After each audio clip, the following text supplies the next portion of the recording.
Empezamos con el desarrollo de la información. El Estado destinará más de 5.000 millones de dólares al pago de subsidios y seguridad social en el 2022. Según la proforma presupuestaria enviada a la Asamblea, hay un incremento del 3,7% al presupuesto de las universidades. La Comisión de Régimen Económico de la Asamblea Nacional tiene en sus manos la proforma presupuestaria para el 2022. Y antes que esté listo el informe para su primer debate en el Pleno, el gobierno aclara algunos puntos del documento. Esta proforma, como toda proforma presupuestaria, está basada en supuestos conservadores, en supuestos moderados.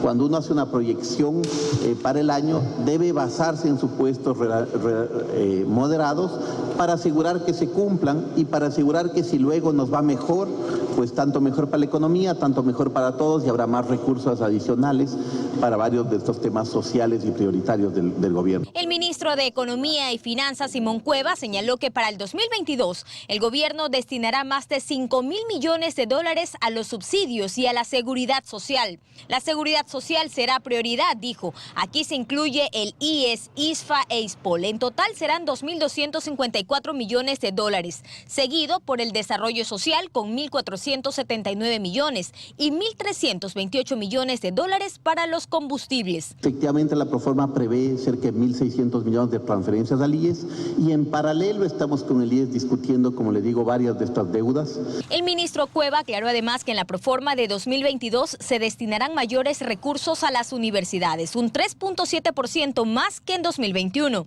Es un esfuerzo otra vez importante del Estado y quizás un tema adicional es que, como yo señalaba, la proforma no incluye posibles ingresos ligados a la Ley de Desarrollo Económico. En caso que los ingresos permanentes del Estado suban por esta ley, eso va a implicar mayores transferencias adicionales a las de la proforma para los GATS o para universidades, y eso permitiría algún tipo de cambio a lo largo del año. Señaló que en el documento no consta un presupuesto para la desvinculación del personal público, sino más bien para el pago de incentivos a jubilados. La Comisión de Régimen Económico estuvo a cargo de la aprobación de la proforma 2021 y recomendó su observación en el Pleno. El oficialismo tiene solo 3 asambleístas en esta comisión: Diego Ordóñez, Guido Chiriboga y Eitel Zambrano. Joana Ramos, 24 horas. En la Asamblea Nacional continúa el análisis del proyecto de ley enviado por el Ejecutivo con el carácter de urgente en materia económica. Hoy recibieron a expertos tributarios. Andrea Samaniego está en la Asamblea con los detalles. Hola, Andrea. Gracias, ¿cómo está? Muy buenas tardes. Así es, 10 expertos, tanto en materia tributaria como económica, fueron recibidos aquí en la Asamblea Nacional, específicamente en la Comisión de Desarrollo Económico, que analiza este proyecto que envió el Ejecutivo la semana anterior. Ellos básicamente han dado sus aportes, pero también sus cuestionamientos, sobre todo al articulado que tiene que ver con estas contribuciones especiales, tanto de personas como de empresas. Nosotros les hemos preparado el siguiente reportaje. Veamos. Expertos y analistas fueron recibidos en la Comisión de Desarrollo Económico, expusieron sus aportes y sus preocupaciones respecto al proyecto económico que envió el Ejecutivo. Por ejemplo, el impuesto a las empresas que tienen un patrimonio de más de 5 millones de dólares creen que se debe diferenciar. No necesariamente porque la empresa cuente con 5 millones de dólares en patrimonio significa que tienen la liquidez para pagar durante 2 años ese impuesto. Hay muchas empresas que están endeudadas para mantener sus operaciones durante la pandemia, otras empresas que están sobreviviendo. ¿Qué pasa si ese mismo accionista tiene una compañía holding en la mitad entre la persona natural y la compañía productiva que tiene un patrimonio más de 5 millones? Bueno, la ley no contempla que cuando se tiene a una compañía holding, la compañía holding no tenga que pagar la contribución. También dan alternativas para el aporte a las personas naturales con patrimonio de más de 1 millón de dólares. Hoy el segundo proyecto que trae, que se está presentando, creo que está mucho más acorde a lo que sería la realidad. Ya hablemos de la persona natural, de la sociedad conyugal. Lo que se tendría que mirar quizás es a lo mejor si se puede generar una deducibilidad del impuesto pagado. Acerca de la contribución de quienes ganen más de 2.000 dólares, creen que afectará directamente a la clase media. Que está compuesta en su mayoría por jóvenes profesionales, emprendedores, que están tratando de salir adelante. Que se tome en cuenta esta progresividad de la tabla considerando los gastos personales, que de cierta manera va a hacer que la tabla de impuesto a la renta de personas naturales llegue a ese verdadero objetivo que es la progresividad. Este viernes recibieron a 10 expertos económicos y tributarios y las comparecencias continuarán en la tarde. En Quito, Andrea Samaniego, 24 horas. Y bien, las comparecencias continuarán durante este fin de semana. Esperan recibir también al sector productivo, también de inversiones, para que den sus aportes a este proyecto económico que debe tener su informe para primer debate el 14 de noviembre. Por otro lado, aquí en la Asamblea Nacional, la Comisión de Garantías Constitucionales pues se encuentra en la lectura del informe sobre la investigación que llevan adelante sobre el caso de Pandora Papers. Ellos esperan culminar la lectura durante este día para luego someterlo a debate y también a votación de los miembros de esta comisión legislativa. Nosotros estaremos siguiendo de cerca esta información. Tienen más noticias en estudio. Muy buenas tardes. Buenas tardes también para ti, Andrea. Muchísimas gracias. La minería ilegal se apodera de concesiones legalmente otorgadas en el 2017 y 4 años después se logran imágenes impactantes de la devastadora actividad ilegal que afecta zonas protegidas y ríos que viajan con material contaminante hacia Perú. Estas son las impactantes imágenes aéreas que muestran lo que ocurre en el foco de las concesiones mineras Selva Adentro, en la provincia de Morona, Santiago. En el mapa se identifica claramente la ubicación de las áreas concesionadas legalmente para proyectos de pequeña minería. No obstante, las imágenes corresponden a zonas invadidas y en este caso hablamos ya de minería ilegal, descargando grandes cantidades de material contaminante que baja por el río Santiago hacia el Amazonas y en dirección al Perú. Días atrás, Paula Barca, de la Agencia de Regulación y Control Minero en la provincia, reconoció frente a varias autoridades la capacidad evasiva de los ilegales para llegar hasta aquí. Internar maquinaria pesada y explotar oro sin permisos, sin protección medioambiental, sin discreción alguna. En el momento que nosotros llegamos a los operativos, ellos tratan de ver la manera de huir, esconder las excavadoras. Y cuando ya esconden las excavadoras es difícil para nosotros. No existen accesos carrozables donde nosotros podamos llegar con todo el contingente. Es lógico preguntarse cómo es que los ilegales saben en dónde instalar la maquinaria y dónde ejecutar los trabajos de explotación al margen de una concesión legal. La respuesta podría estar en la información sobre la ubicación de los yacimientos que se filtra hacia las comunidades. Para el abogado en temas mineros Álvaro Ordóñez, la fuga de información es evidente. El hecho de que una empresa solicite una concesión minera ya prende muchas alarmas. Fuga de información de entre todos los stakeholders que se dan, la gente que está inmiscuida en el sector. Estas son las 9 concesiones entregadas al consorcio Midas Santiago. 5 de ellas han sido ya invadidas por ilegales. Entre los campos Midas 1 y 9 se han detectado no menos de 50 retroexcavadoras de gran tamaño en constante trabajo. Lo que es peor, se hace prácticamente imposible sacarlas de allí. Es un poco intimidante porque salen con machetes y armas blancas. Existe complicidad de comuneros y autoridades locales. Siendo la comunidad Mayac, el presidente de la comunidad ha autorizado que realicen los trabajos mineros aquí en la zona. Esto ocurre en el cantón Tihuinza. En el sector que pertenece al cantón Tihuinza se registra la mayor actividad. Su alcalde reconoce la falta de control. Las autoridades han dado riendas sueltas a la minería, no ha habido un control y acabamos de escuchar de que hay un miedo, pasan y han pasado muchas maquinarias para acá abajo. Y no sería el único caso en que los ilegales invaden zonas previamente concesionadas. La actividad minera ilegal se riega por todo el país en forma de invasiones, se cubre de impunidad y salpica de contaminación. Fausto Yepes, 24 horas. Con el proyecto de ley de derribo que prepara el gobierno en respuesta al narcotráfico, se busca darle amparo jurídico a la Fuerza Aérea para que derribe aeronaves irregulares. 2 miembros de la FAE en servicio pasivo analizan la propuesta que constará de 15 artículos.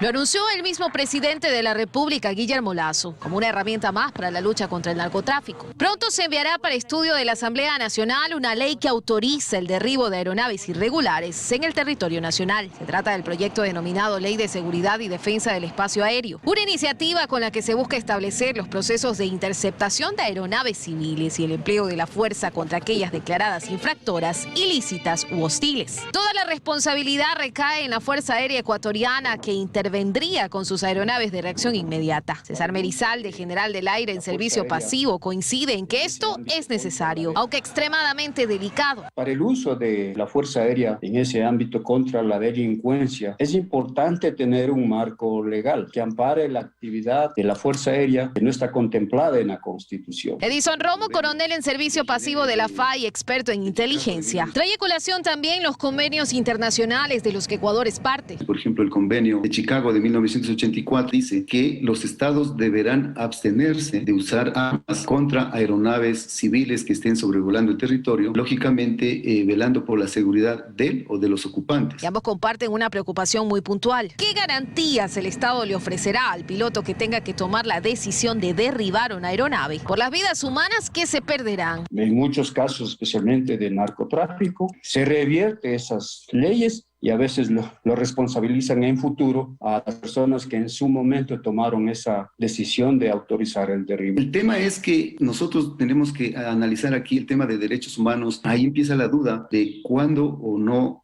hacerle la interdicción, o más bien dicho, la propuesta de derribar. El proyecto, ideado por el legislador oficialista Juan Fernando Flores, tendrá 15 artículos y complementaría el trabajo de vigilancia que se hace con los radares que detectan vuelos ilegales, como el que entró en funcionamiento en el Cerro de Montecristi, en Manabí, y el que se instalará en Santa Elena. En el transcurso de 2021, las fuerzas de seguridad han interceptado cerca de 160 toneladas de droga, mucho más que el año pasado. De hecho, el miércoles agentes antinarcóticos decomisaron 2 toneladas de cocaína en Manabí, en un centro de acopio de droga en la parroquia El Carmen, en una camioneta en Naranjal. Más de 1 tonelada de marihuana. Luisa María Heredia, 24 horas.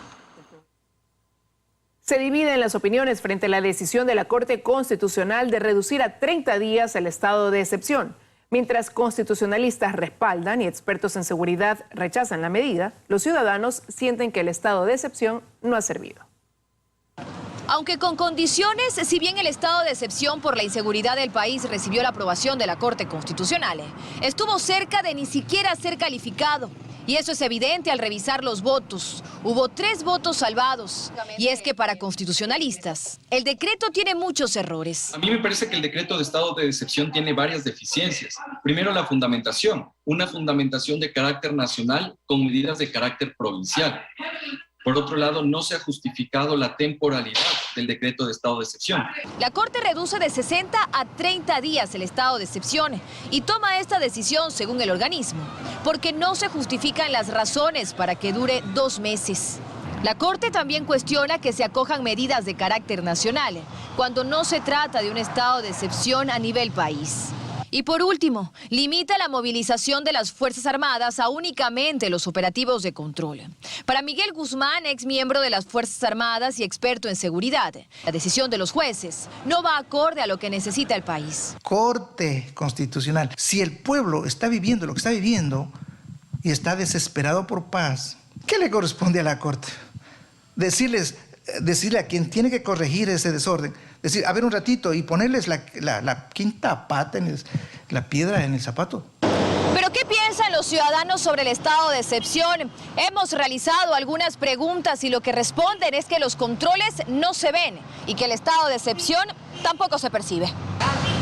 Casi no se ven. ¿No los ha visto? No, no los he visto. Sí, yo ando por esta vía, pero no, por el momento no los he visto. En ninguno, señorita. Todavía no hay nada. ¿Para nada? No. ¿Usted en todo el recorrido que hace? No me he dado cuenta, no he encontrado ningún operativo ni nada. Parece que no estuviéramos en estado de excepción.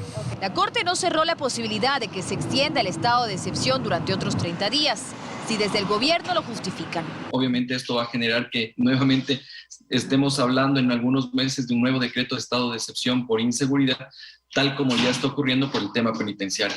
Finalmente, cuando concluya la vigencia del estado de excepción, el presidente deberá remitir a la Corte un informe que indique las medidas concretas adoptadas para superar el desbordamiento de los actos delictivos y las medidas que va a adoptar a corto, mediano y largo plazo. Esto cuando termine el estado de excepción, que estará vigente hasta el 18 de noviembre. Un estado de excepción que los ciudadanos dicen no percibir. Dayana Monroy, 24 horas. Apenas 5 de los 75 millones de dólares ofrecidos para atender la crisis carcelaria han sido desembolsados por el gobierno. Mientras tanto, las acciones para disminuir el hacinamiento avanzan a paso lento. Conozca cuáles son las cifras de gestión luego de un mes del estado de excepción. Entre la expectativa y la realidad hay mucha diferencia. Ejemplos, varios. El gobierno apunta a que 5.000 privados de libertad accedan a beneficios penitenciarios y con eso reducir el hacinamiento en las cárceles, lo sabemos. Pero lo logrado hasta ahora es mucho, mucho menor. Más o menos unos 599 de los que se han concretado. Los problemas, los mismos. Falta de jueces de garantías penitenciarias. Y no, la resolución de la judicatura con la que se dispone que jueces de tránsito y penales conozcan de estos casos no ha tenido mayor impacto, pues el trabajo es mucho y el personal poco. El analizar en el momento de decidir si una persona sale o no, o sea, accede o no accede al beneficio, tiene que ser netamente un juez especializado de garantías penitenciarias y entender el tema de rehabilitación social. Además está la propuesta de indultar a 1.236 privados de libertad que cumplen penas por delitos menores. 513 casos han sido enviados a la presidencia para su análisis. Todavía no se otorga ninguno. Este año, pero en el gobierno anterior se concretaron 3 indultos. Repatriaciones, otro desafío. Reos extranjeros en Ecuador, 3.480. 2.223 de ellos con sentencias. Se han iniciado 82 procesos de repatriación. 12 ya están en manos de la Cancillería, pero aún no hay respuesta, por lo que a la fecha tampoco se ha concretado ninguna repatriación. En todos estos escenarios se reconocen trabas y por eso se trabaja en un proyecto de ley de rehabilitación social, cuyo estudio está en proceso. Y no le podré decir que va a salir en un mes, 2 meses, porque es un estudio técnico de la normativa. Pero, ¿qué pasa con el presupuesto? Hasta 2025 se ha ofrecido destinar 75 millones de dólares para atender la emergencia carcelaria. 5 han llegado en 2021. En 2022 se esperan 30 millones. Según el SNAI, este monto ha sido destinado a la adquisición de equipos tecnológicos y mejoras de la infraestructura. Temas de los cuales dicen no pueden dar mayores detalles por razones de seguridad. El estado de excepción decretado en el sistema penitenciario ha cumplido ya un mes. Terminará el próximo 29 de noviembre. En Guayaquil, Carlos Acoto, 24 horas. En su segundo día de trabajo en España, el presidente Guillermo Lasso ratificó su intención de abrir la economía ecuatoriana al mundo. Carolina Basanta nos tiene los pormenores de la jornada desde Madrid. Hola Carolina, adelante. Hola, ¿qué tal? Buenas tardes. Apenas acaba de concluir el segundo día de trabajo del presidente Guillermo Lasso aquí en España y empezó con una participación en un foro organizado por el diario ABC en el que compartió con diferentes personalidades, entre ellas el expresidente español José María Aznar. Aquí se toparon diversos temas, como por ejemplo el legado de España en Ecuador y también en América. El presidente Lasso habló de impulsar una estrategia conjunta que se llame Plan Ecuador, en el cual, con el trabajo de países vecinos de Estados Unidos y la Unión Europea, poder luchar contra el narcotráfico. Además, se habló de las reformas fiscales que se hacen casa adentro y no desaprovechó la oportunidad de hacer un guiño a empresarios e inversionistas para atraer más recursos a Ecuador, que es uno de sus principales objetivos en este viaje. Escuchemos las palabras del primer mandatario. Yo comprendo y entiendo el lenguaje de los inversionistas, más que discursos, acciones concretas que permitan y den seguridad de que la inversión va a ser estable. Estamos promoviendo una nueva ley de inversiones para impulsar las alianzas público-privadas.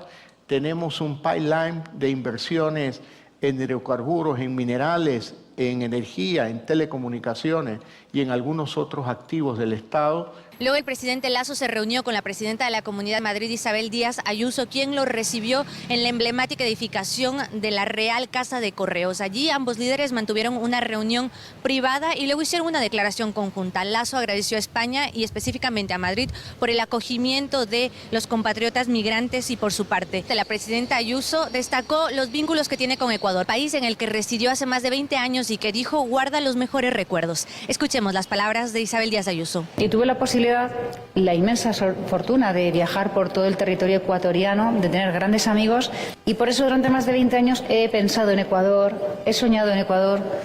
Gracias por prestarnos a 40.000 compatriotas que enriquecen todos los días Madrid. La población ecuatoriana en Madrid nos ha dado un gran ejemplo de trabajo, de lucha. Todos han buscado oportunidades, todos han venido buscando cómo aportar a Madrid. Bueno, y esto ocurrió en horas de la mañana. En la tarde el presidente Lasso tuvo una agenda privada y luego abrió espacios de entrevistas para medios locales. Nosotros les daremos toda la información de lo que ha sido esta segunda jornada en las próximas emisiones. Mientras tanto, volvemos a estudios con más noticias. Buenas tardes. Buenas tardes también para ti, Carolina. Acá estaremos atentos a tus informes. Seguimos en 24 horas. Ya mismo Daniela Valencia nos contará sobre el segundo día de aplicación de tercera dosis de vacunas contra el COVID en el país. Y Belén Merizalde nos hablará sobre la situación de seguridad en Quito.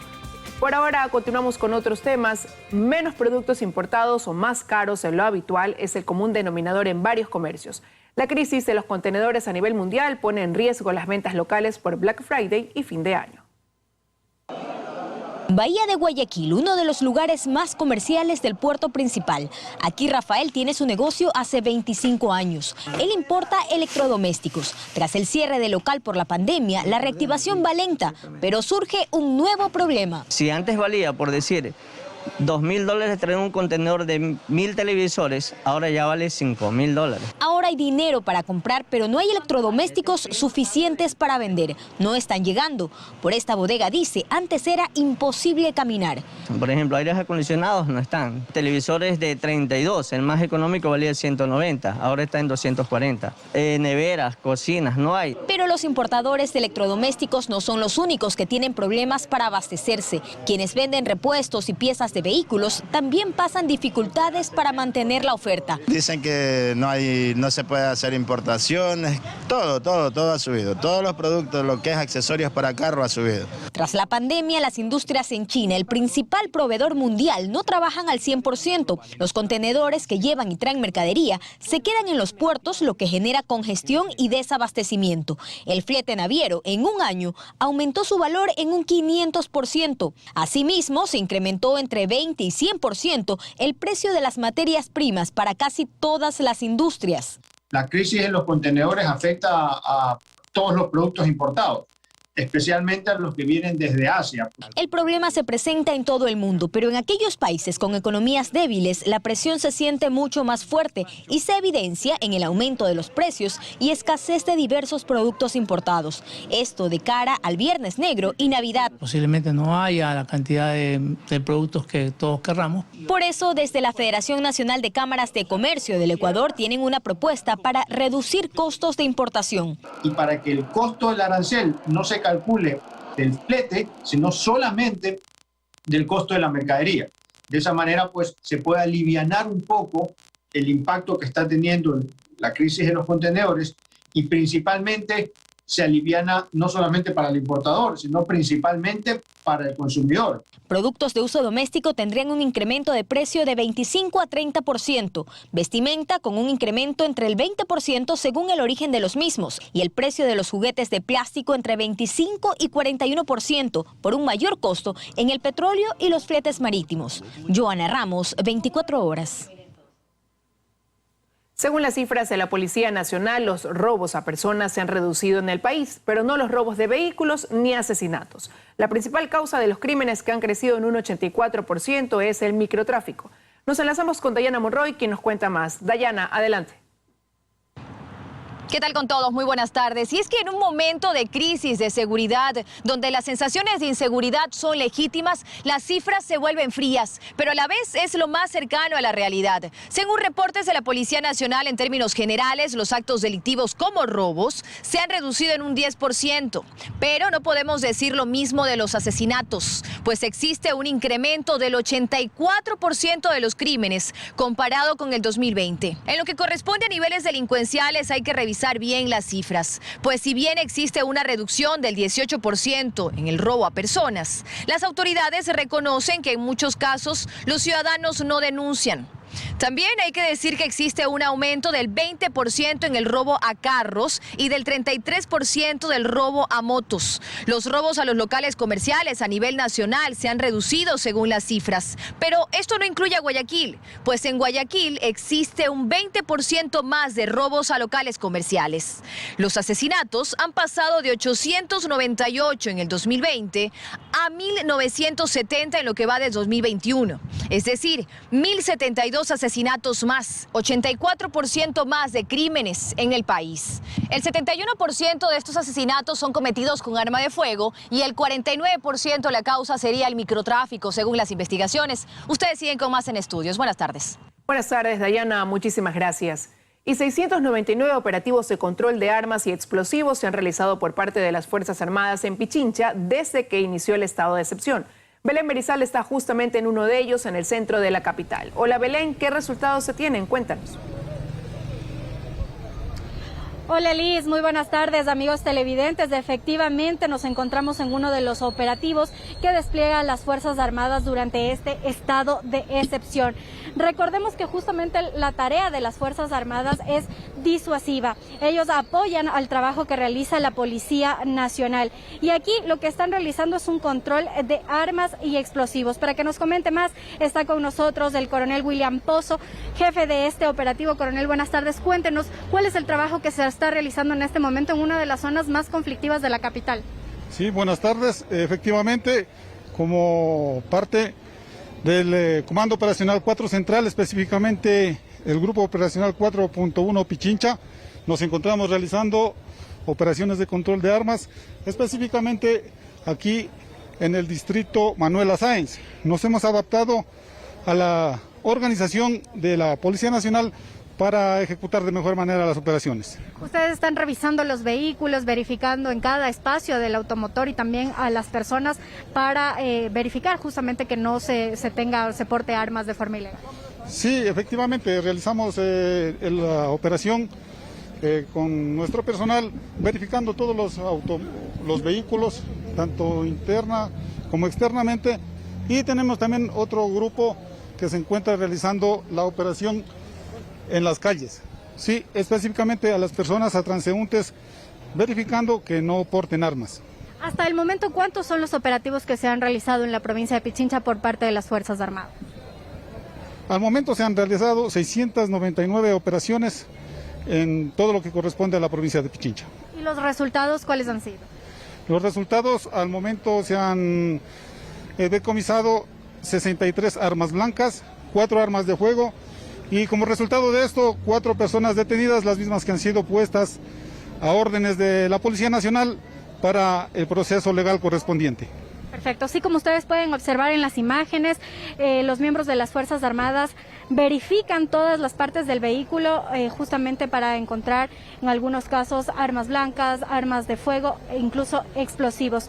Mientras que la Policía Nacional también se encuentra en este punto. Ellos en cambio realizan un chequeo a los transeúntes, y ya en el tiempo en el que hemos estado aquí en este punto se han encontrado algunas personas portando armas blancas y también algún tipo de droga que genera justamente inseguridad. La ciudadanía aquí en los alrededores, los comerciantes también, quienes transitan por este sitio, aplauden este tipo de efectivos, pues consideran que esto permitirá generar mayor seguridad en las calles de la capital. Recordemos además que el decreto ejecutivo 224 dispuso que las Fuerzas Armadas se desplieguen en 9 provincias del país, las que mayores índices de criminalidad registran, y entre ellas se encuentra la provincia de Pichincha, y la capital es justamente una de las ciudades en donde se registran mayores índices delincuenciales. Estos operativos, en compañía de la Policía Nacional y de las Fuerzas Armadas, van a continuar hasta mediados del próximo mes, fecha en la que justamente terminará el estado de excepción decretado por el presidente Guillermo Lasso. Esa es la información que nosotros tenemos a esta hora. Regresamos contigo, Lisa Estudios, que tienes más noticias en otros temas. Muy buenas tardes. Buenas tardes, Belén, para ti también. Muchísimas gracias. Estamos de regreso con más información. Continúan los problemas de hackeos en la Agencia Nacional de Tránsito. Las nuevas autoridades relacionan estos problemas con la depuración de varios procesos irregulares que han dado de baja en estos últimos meses. Paul Cuello desde la ANT nos cuenta los detalles. Hola, Paul. Compañeras, ¿qué tal amigos? Buenas tardes. Así es, contarles que han pasado 2 semanas desde que el sistema informático de la Agencia Nacional de Tránsito fue hackeado por mafias que operan dentro y fuera de la entidad. Esta mañana dialogamos con el nuevo director y nos manifestó que en esta gestión han encontrado varias irregularidades que están intentando depurar y que esta depuración precisamente está molestando a las mafias que han operado durante años en esta institución. Tenemos un informe al respecto, veamos. Los intentos de hackeo al sistema informático de la Agencia Nacional de Tránsito no paran. Solamente durante este feriado hemos tenido el intento de ataques informáticos en más de 1.200.000 veces a nuestro sistema. Las nuevas autoridades sostienen que estos problemas vienen ocurriendo desde que empezaron a hacer una depuración al sistema plagado de corrupción y en donde han encontrado varias irregularidades, como la oferta en redes sociales de turnos para diferentes trámites, así también más de 80.000 licencias adulteradas que fueron dadas de baja. Nosotros hemos tenido la frontalidad de no solamente denunciar, sino además anular los actos que se hicieron mal. ¿Qué pasó si todo el Ecuador veía en las redes sociales venta de licencias y matrículas y no ha pasado nada? Hubo un manejo como de Hacienda por parte de la Agencia Nacional de Tránsito. Así es como ha ocurrido en los anteriores gobiernos. Asimismo, encontraron más de 106.000 vehículos de alta gama que han sido matriculados a nivel nacional año tras año fraudulentamente. No pagaron impuestos, no pagaron multas y se han venido matriculando año a año sin ningún problema en municipios que, para que tengan ustedes una idea, manejaban parques automotores tan pequeños de casi 300 vehículos en su parque automotor y mensualmente matriculaban cerca de 5.000. La permisividad de las anteriores gestiones provocó que este tipo de problemas crezcan en la entidad a tal punto de que hoy en día existen más de 3.500 usuarios a nivel nacional que pueden acceder a todo el sistema informático de la Agencia Nacional de Tránsito. Ahí está que no exista plata en el país, sino que existe fuga de ciertos capitales y ciertos recursos que se estaban yendo por la corrupción y a través de mafias que seguramente están organizadas. Y sobre el tema, la nueva autoridad manifestó que durante esta gestión han sido desvinculados varios funcionarios que aparentemente formaban parte de estas mafias que operan en los 21 municipios donde se encuentran las sucursales de la ANT.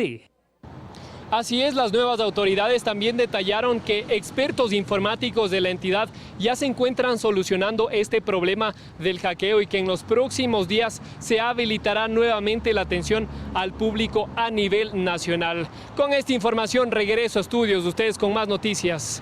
Amigos, buenas tardes. Buenas tardes, Paul. Muchísimas gracias por esa completa información. Y una mayor afluencia de personas de la tercera edad se registró esta mañana en los centros destinados para la aplicación del refuerzo de la vacuna contra el COVID-19 en Quito. En algunos incluso se evidenció largas filas. Nos trasladamos hasta el Coliseo de la Universidad Central del Ecuador con Daniela Valencia. Buenas tardes, Daniela. Cuéntanos, ¿aún hay un alto número de personas? Buenas tardes, compañeras, amigos televidentes. Así es, a esta hora de la tarde se registra gran afluencia de personas de la tercera edad que esperan ya por recibir su dosis de refuerzo. Incluso en los exteriores de este Coliseo de la Universidad Central se registran largas filas, una fila que abarca aproximadamente 1 cuadra. Sin embargo, la espera es corta. Las personas deben esperar aproximadamente 30 minutos para lograr obtener esta tercera dosis. Nosotros les hemos preparado un reportaje de lo que ha sido esta jornada de vacunación. Veamos. Las filas de adultos mayores vuelven a ser el panorama común dentro de la jornada de vacunación.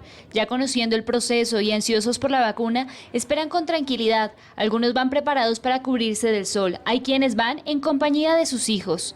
La espera no es muy larga, pues en cuestión de minutos ingresan a los establecimientos. Deben portar su cédula de identidad y el certificado de vacunación, pues para este refuerzo deben haber transcurrido 6 meses desde su segunda dosis. La salud siempre hay que cuidarla, que es lo primero. Es una necesidad, es un derecho. Feliz porque siempre se anda con esa preocupación en la calle, que Aunque los hijos nos recomiendan que cuídese, pero no sabemos qué nos va a pasar en el día, ¿no? Sí, me he sentido bien con las otras dos que me se pone. Y ahora vamos a ver cómo me va con esta otra más. Según el Ministerio de Salud Pública, se tienen 1.600.000 dosis garantizadas para cumplir con estos refuerzos de la vacuna. Con base a la evidencia mundial científica, la tercera dosis será de la farmacéutica AstraZeneca, algo que de acuerdo al especialista de la Universidad UTE, Daniel Simancas, garantiza incluso una mayor protección frente a la pandemia. Las investigaciones sugieren que es mucho mejor mezclar la vacuna en esta tercera dosis y se están obteniendo mejores resultados que si se pone un refuerzo de la misma vacuna que fue puesta en primera. Para las personas con inmunosupresión se suministrará la misma vacuna que recibieron en la primera y la segunda dosis. El requisito es que deben contar con un certificado de un especialista que avale esta condición. Están, por ejemplo, personas en tratamiento activo de cáncer, personas que están en algún proceso de recepción de trasplante de órganos sólidos, también inmunodeficiencias primarias, personas que tengan VIH, que estén en sus últimas etapas o sin tratamiento, o que ya estén en la etapa de SIDA, por ejemplo, condiciones crónicas asociadas a la insuficiencia renal crónica. El llamado del Ministerio de Salud Pública es que la ciudadanía acuda a los centros de vacunación, pues se registran 1.700.000 personas de distintos grupos etarios que aún no están protegidos contra el COVID-19. En Quito, Daniela Valencia, 24 horas. Recordemos que las personas de la tercera edad con inmunosupresión, es decir, pacientes con cáncer, trasplantados, con VIH, con enfermedades autoinmunes o también con enfermedades inflamatorias crónicas, ellos recibirán la tercera dosis con la misma farmacéutica que recibieron la primera y la segunda. Según el Ministerio de Salud Pública, hasta el momento se han suministrado 60.000 dosis de refuerzo a personal de salud, personas de la tercera edad y también niños mayores de 12 años con inmunosupresión. Esto es lo que les podemos compartir al momento. Regresamos con ustedes a estudios que tienen más noticias. Una excelente tarde. Gracias, Daniela. Excelente tarde también para ti.